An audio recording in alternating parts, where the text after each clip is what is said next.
Kamala Harris is so desperate that she's using celebrities with disgusting accusations against them to campaign. Hey everyone, welcome back to Underreported Stories, where I cover the news that CNN, MSNBC, and even Fox News fail to report on or don't report on enough. And over the weekend, Kamala Harris went to Detroit, Michigan to campaign in a swing state with less than 3 weeks until the polls close. And she only spoke for 7 minutes at this rally. 7 minutes. And then she handed the mic over to a chubby pop star and white dudes for Harris. Hey, how are y'all doing?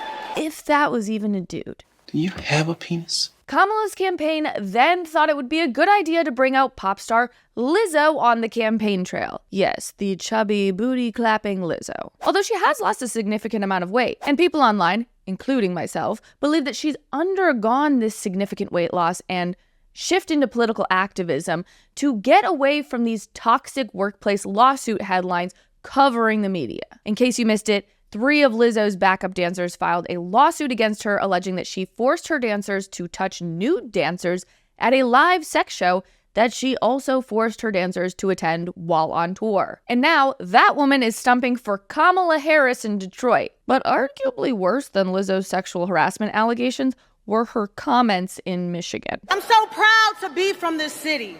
You know, they say if Kamala wins, then the whole country will be like Detroit. Okay?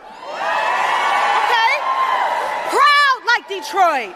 Resilient like Detroit. Full of crime like Detroit. I actually lived in Michigan for 4 years, and my husband is from the Metro Detroit area. So trust me, I'm well aware that Detroit has gotten a little bit more livable in the last few years than before. But that's like saying a Michigan winter is better than a Canadian winter. They're both pretty cold and pretty sucky. It's just like one's a little bit better. So when Lizzo advocates for the whole country to look like Detroit, that's not a good soundbite that's going to play well with the rest of the nation, especially when you look at the data. Just looking at generic crime rates in Detroit, it's unreal.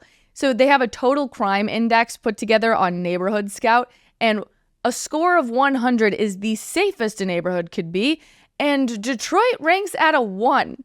A 1! That means it is safer than 1% of U.S. cities, which basically means it's non-existent. And if you look at the annual crimes in a year, the number of crimes, violent, property, and total, are absorbent per 1,000 residents. Just take a look at this part of the graphic where it says violent crime comparison per 1,000 residents. The state has 4.61, and the city of Detroit has a 20.59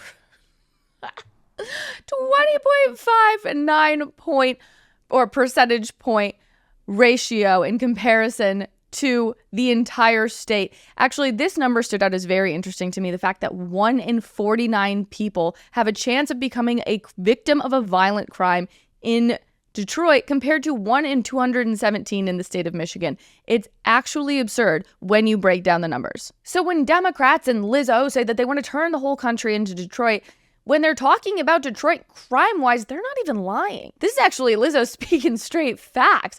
Democrats, especially progressive prosecutor Kamala Harris, they want to put in place these leftist district attorneys who don't prosecute crime. And reminder that the job of a district attorney is to prosecute crime. That's the whole job. But when you see the looting, the robbing, all sorts of insane crime in big cities like New York, LA, and Detroit, that's because of liberal policies. Lizzo's out here making an ad for Trump by telling the truth. Because yes, Democrats do want to turn the country into Detroit, and I'm not here for it. But after the Lizzo debacle, which was already fodder enough for the internet, Kamala then descended on Atlanta and brought yet another pop star with disgusting accusations against him, Usher. Yes, I'm talking about the Usher who bragged about giving Justin Bieber to P Diddy as a gift for the weekend and then deleted all his posts after P Diddy was arrested for sex trafficking and other disgusting allegations. This Usher is stumping for Kamala. And I wanted to pull up this clip because there is a clip of Usher describing how he used to hang out with P Diddy when he was 14 years old and how he'd never send his own kid to be around these disgusting Hollywood elites. Keith Smalls was there, Lil' Kim, Craig Mack. All these people are hanging around. Yeah, man, Faith Evans. your parents Jodeci, were Mary J. okay? Blige. They didn't know nothing about this shit. Oh. I was having a good time. You know what I mean? Does he have you doing any chores? Are you doing dishes at all? I mean, to keep you humble somewhat? Or are you just like, can you stay up till 4 a.m. with them and party? I mean, I could. I actually stayed up longer than them. And What a life. Yeah, it's pretty crazy. 14 years old. You're a dad now. Would you ever send your kid to Puffy camp? Hell no. Of course you wouldn't. I bring up these accusations because the Kamala campaign is clearly desperate enough to bring anyone on the campaign trail, but also because it's wildly hypocritical. She's attempted to run this holier-than-thou campaign, but all it's revealed is that she's fine working with people like Lizzo, who may have sexually harassed employees, Tim Walz, who may have assaulted minors, Usher, who may have allowed P Diddy to assault Justin Bieber. Like, don't play this Donald Trump is a gross pig card when this is who you surround yourself with. And it's not just Kamala's actions, it's what her actions insinuate about a future presidency as well. I want us to listen to Usher's speech at the Kamala Harris rally because to me it indicates that Kamala Harris is probably going to let all of these people on the P Diddy list off the hook. Normally I'm up here to entertain, but today was something far, far more significant for Atlanta and all of Georgia. You know, it's really great to be home. I'm here home for my past, present, future tour, but took a quick break from that to come here. Wait, Usher's still on tour? I mean, like, absolutely no one knows that, and absolutely no one cares about that, but whatever. Share a few words with you about the significance of this moment. I feel that this is a momentous opportunity for each and every one of us. You know, it's just 17 days away from a very important election, as we all know. Is it just me, or does this sound a lot like curated talking points? Like, Usher didn't come up with this. It sounds like the same people that crafted the whole Kamala Harris unburdening of the passage of time garbage are the same people that crafted these couple of words. Like, just in the few seconds, I feel like the parallels between how Kamala speaks and how Usher is speaking right now are almost perfectly the same. And we have the opportunity to choose a new generation of leadership for our country. That right there, a new generation of leadership for our country. I mean, that is exactly Kamala Harris's entire stump. So I bet you somebody from the campaign wrote this.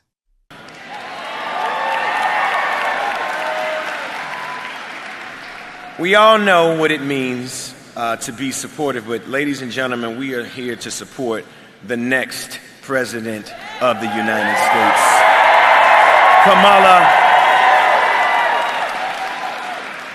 Kamala Harris. Did you hear that? Because I just heard him say Kamala, Kamala, Kamala, Kamala. Like, he switched back and forth between Kamala and Kamala, which I was reliably informed is racist, so... Ladies and gentlemen,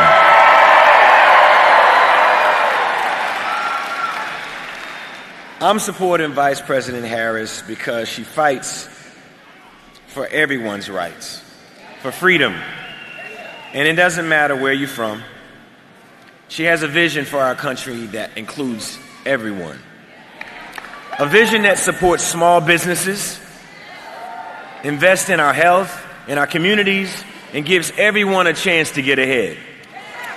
Okay, we don't need to watch any more of this. That was such a calculated political speech. It's like, I don't need to hear anymore. It was clearly put together by the Harris campaign. Like I said, the way that the wording, the word salad, the way the talking points were laid out, highlighting she's a new generation of change, those are the exact talking points from Team Kamala, I can guarantee you. And what that insinuates to me, the way that Usher just got on board with the Kamala campaign, is that Kamala intends to cover up the names involved in the P Diddy case. The only plausible reason that a celebrity would be absolutely silent about an endorsement and politics and then get so politically active that he's reading speeches at a campaign rally event is because Kamala probably promised him immunity from something we all know he's part of. Kamala's running on being this great prosecutor, and yet if you're watching, you see that she's seemingly promising to let off pedophiles because they're celebrities and they'll endorse her. That's so beyond disgusting. I don't even have words for that. And the motivation for Kamala is so obvious. She's struggling with black men. Every poll indicates that. Obama got 87% of the black male vote in 2012.